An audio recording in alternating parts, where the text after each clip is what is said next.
Is your Windows 11 Wi-Fi cutting out more often than your patience? Let's fix that. First, let's check the basics. Make sure your Wi-Fi is actually turned on and that you are connected to the correct network. Click on the Wi-Fi icon in the system tray to verify. Next, we'll dive into your network settings. Open the Settings app by pressing the Windows key. Then click on Network and Internet. Click on Wi-Fi, then select Manage Known Networks. Find your Wi-Fi network name here and click on it.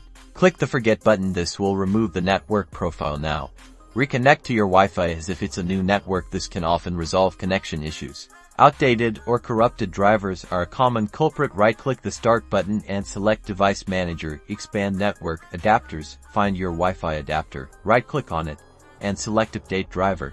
Choose Search automatically for drivers. Windows will then look for the best available driver online. If it finds an update, let it install.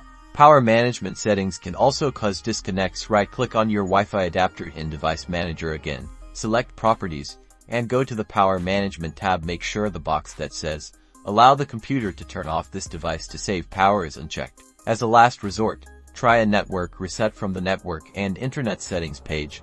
Click on Advanced Network Settings and then select Network Reset. Be aware that this will reset all your network adapters and you'll need to re-enter your Wi-Fi passwords. Hopefully, one of these steps has solved your Wi-Fi woes. If you're still having trouble, consider checking your router's firmware or contacting your internet service provider.